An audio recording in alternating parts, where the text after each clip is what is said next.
Hola, jueves 19 de octubre, a un mes del sismo que tocó por segunda ocasión en el mismo día, el 19 de septiembre. A un mes de distancia, hoy hubo recuerdos que ponen distante la postura de las autoridades, de los gobernantes, de los políticos, los ponen distantes de lo que es el sentir de la sociedad, de lo que es la organización y la presencia de grupos y de personas que desde aquel 19 de septiembre pusieron en práctica una generosidad y una solidaridad verdaderamente ejemplares y alentadoras, sobre todo si tomamos en cuenta el difícil cuadro tan oscuro, tan sinuoso, tan trágico en el cual vive México.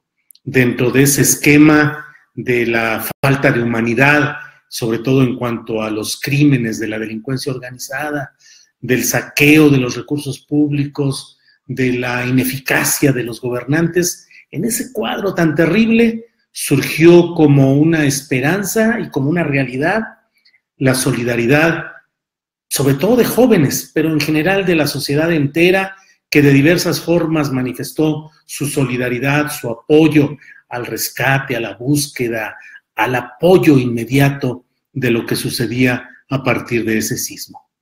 Hoy hubo, desde luego, pues las celebraciones, las conmemoraciones o el recuerdo clásico que se da en el ámbito ceremonial de los gobiernos, con actos formales, cuidados, bajo blindaje, con propuestas muy elegantes y con pretensiones muy extendidas, pero con una realidad que es la de la corrupción institucionalizada, la de los negocios que van a hacer con los fondos para la reconstrucción y con esa distancia enorme entre la sociedad y esos gobiernos.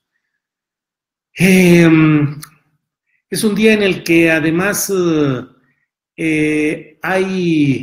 agradezco a todos quienes están ya saludando desde diversas partes del país y de otros países, desde luego, comentarios diversos.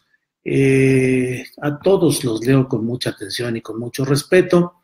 Les decía pues que dentro de todo lo que hubo hoy, me parece que destaca especialmente la sesión de la Cámara de Diputados en la que se aprobó la Ley de Ingresos de la Federación para 2018. Déjenme explicarles algo que creo que es importante, o más que explicarlo, reiterarlo. La Cámara de Diputados tiene como función recibir dos propuestas del Poder Ejecutivo, es decir, del Presidente de la República y sus órganos que nombra como los titulares de la Secretaría de Hacienda, en la cual se contemplan el presupuesto de egresos de la Federación para el año que entra y la ley de ingresos.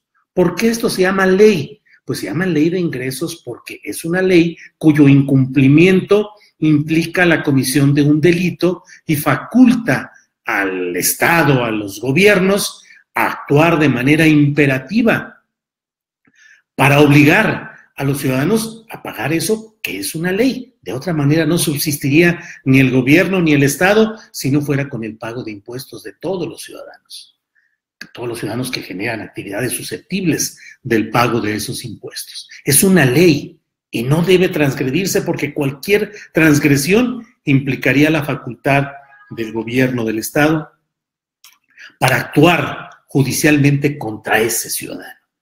Pero en cambio, ese montón de dinero que se tiene por la ley de ingresos se convierte en un presupuesto de egresos de la Federación. Ahí ya no es una ley. Y ahí si hay cualquier cambio, modificación, exceso, sobregiro, lo que sea, no constituye un delito, simplemente constituye una omisión, una irregularidad, algo así, pero ahí no hay la acción para castigar a los funcionarios que gasten más de aquello que les fue autorizado por el Congreso de la Unión. Vaya, o sea, para cobrar es ley y se impone por medio de la fuerza y las instituciones públicas.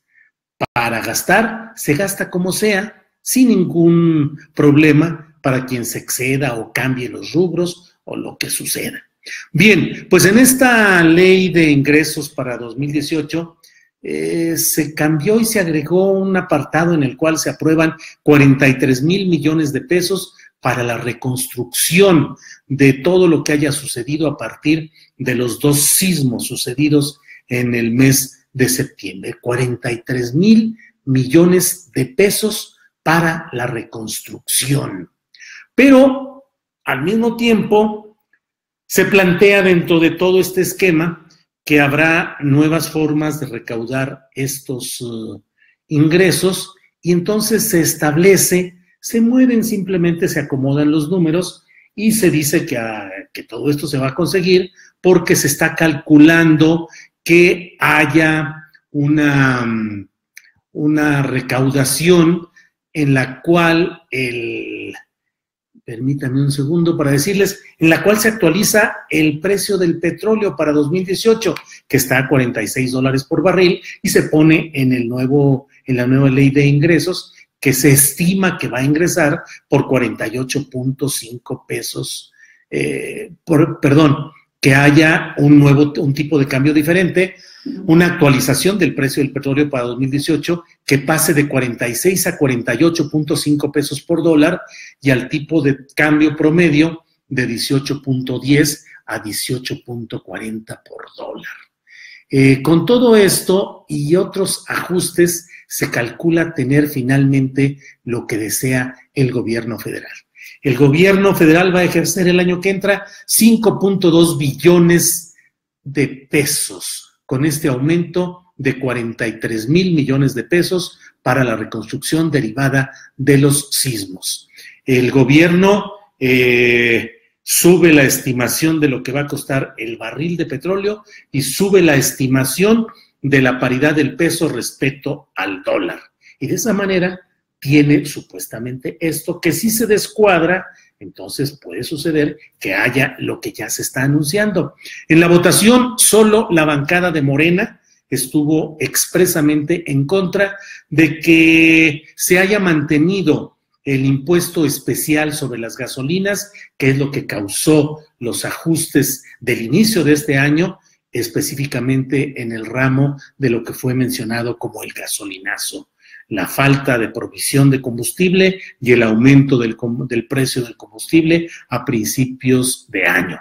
Ahora lo que se tiene es que se mantiene esa misma posibilidad para que el gobierno pueda ir ajustando esto y ante ello Morena ha denunciado, instalaron incluso una manta en el Salón de Sesiones de San Lázaro diciendo que hay el riesgo de un nuevo gasolinazo.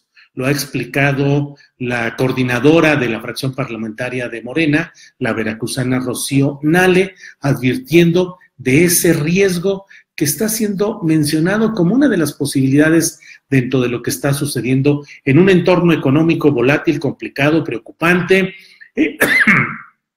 con el asunto de del Tratado de Libre Comercio en negociaciones muy deficitarias, muy complicadas, casi agónicas, con todo lo que implicará de consecuencias para los comerciantes productores de nuestro país. Y por otra parte, hay signos hasta preocupantes por el cambio de gobernador del Banco de México, que es actualmente Agustín Carstens, y que dejará el cargo en noviembre, el último día de noviembre, y hay el temor de que haya un descontrol en esto que pueda provocar inflación.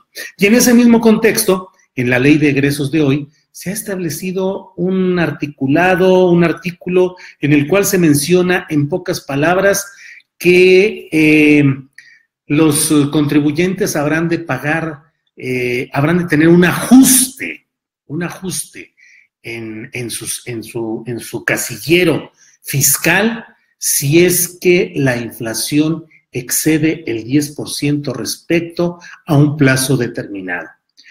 La fracción de Morena, otras fracciones opositoras lo entienden como una puerta para cargar no nuevos impuestos, pero impuestos ajustados a la alza que significarán una forma finalmente de cobrar más impuestos a los ciudadanos. Sin embargo, las autoridades de la Secretaría de Hacienda han dado una serie de explicaciones que resultan revueltas, complicadas y en las cuales juran y perjuran que ningún mexicano va a pagar ni un centavo más de impuestos y que incluso habrá quienes van a pagar menos con esta recategorización que implica cambiar de un casillero a otro esas circunstancias, pero casi hacen sentir como que es solamente para fines de papeleo. Desde luego, dicen que la burra no era arisca y entonces en este caso sucede que cada que hay este tipo de movimientos, de cambios, de ajustes, los mexicanos temblamos porque bien sabemos que la tecnocracia está especializada en decirnos que no va a suceder lo que sí sucede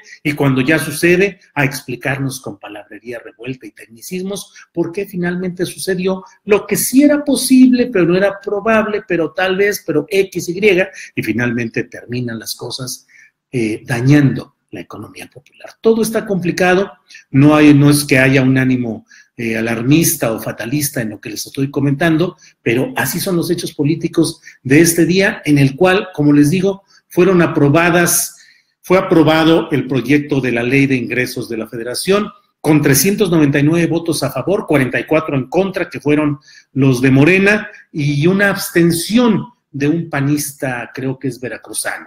Y se reservaron algunos artículos para una discusión en lo particular, y ahí todo fue aprobado por 228 votos a favor, 192 en contra, ninguna abstención. Este proyecto de ley de ingresos de la Federación pasa ahora al Senado y allí habrán de decidir qué es lo que sucede, que seguramente será la aprobación de este proyecto tal cual. Bueno, pues estemos atentos, leo algunas de las cosas que por aquí me comentan. Agárrense los bolsillos, y lo del aumento del ISR para trabajadores es lo que acabo de hablar, del aumento del impuesto sobre la renta para trabajadores, que sería mayor dependiendo de que se exceda en 10% el monto de la inflación. Saludos desde la Balaseada Reynosa, terrible lo que sigue sucediendo, ya son las estampas trágicas de cada día en la frontera tamaulipeca y particularmente en Reynosa. Julio, una buena, acá en Guanajuato estamos de Cervantino, ojalá te puedas dar una vuelta, muchas gracias, muy amables. Saludos desde San Cristóbal de las Casas, gracias. Luis Enrique dice, espero que todo el equipo de AMLO haga un buen trabajo.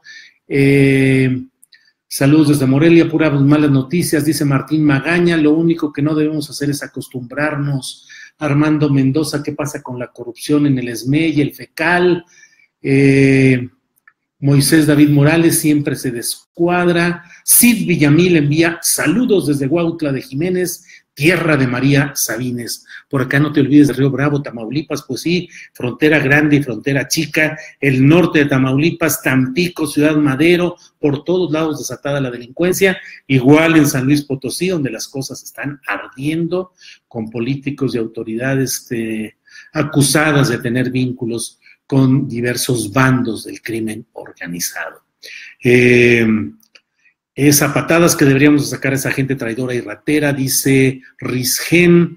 ¿Qué pasó con las empresas fantasmas del gobierno federal? Nada, ya saben ustedes que lo de la estafa maestra prendió un día, hubo expresiones, enojo, crítica, paz, y todo se va subsumiendo en el socavón del escándalo cotidiano. Desde Iztapalapa, Barrio Bravo, te sigo, muy bien, te veremos en la FIL de Guadalajara, no estoy invitado para presentar el libro Encabronados, ya a veces estoy teniendo la tentación de organizar una presentación exterior, extrafil en Guadalajara. Estaré el 28 para ser uno de los presentadores de uno de los libros de periodismo básico, de periodismo bien fundamentado, de Ana Lilia Pérez. Estaré el 28 por ahí de las 3:30 o 4 de la tarde, creo. Y bueno, pues a lo mejor aprovecho y el 27 o el 29 podemos hacer una presentación, habría que organizarla, pero no estoy en el programa oficial de la presentación de libros en la FIL. Ahora escribir el de Reencabronados, pues no acabaríamos, tendría que hacer una enciclopedia de varios tomos con Encabronados 1, 2, 3, 4 y los que viera. ¿Qué pasa con el dólar? Pues que está ahí subiendo el dólar en su paridad respecto al peso, debido, entre otras cosas, al asunto del TLC, que está en riesgo de caer estrepitosamente, y otros de los signos de volatilidad de los cuales ya hemos hablado en esta videocharla, en la cual se nos ha ido el tiempo rapidísimo. Ya llevo 15 minutos, que es demasiado, y bueno, les agradezco como siempre su atención. Supuestamente hacen recortes y al final se exceden infamemente. Cuando se vaya Carsten, seguro sube el dólar. Al gobierno y a todos los de la estafa maestra los salvó el sismo. Dios es priista. Bueno, astillero lovers, dicen por acá, se va a caer el TLC. Es un hecho. Bueno, pues sí, eso parece. ¿Podrías hacer encabonados por año o sexenio? No, es menos, como 20 minutos, ¿no? Sí, claro, llevo 15 minutos, no menos, como 20 minutos. Ya saben cómo es la aritmética elemental de Enrique Peña Nieto, que hoy estuvo verdaderamente fuera de lugar, discrepante, como si fuera Photoshop. Estuvo sentado hasta de una manera que, si ven la fotografía oficial, se ve medio incómodo en la gran biblioteca del maestro Miguel León Portilla, quien recibió el doctorado honoris causa de la Universidad de Sevilla, y por eso lo fue a visitar Enrique Peña Nieto, y está la foto con toda la amplitud de los libros de esa gran biblioteca. Pareciera Photoshop, pero no, así es la realidad mexicana. Gracias, Astillero, por hacer un excelente periodismo. Saludos desde Pachuca, muchas gracias, muy amables. Gracias a todos ustedes, nos vemos mañana en otra de estas videocharlas electrónicas. Nos vemos como siempre en otra plática electrónica. Gracias, buenas noches.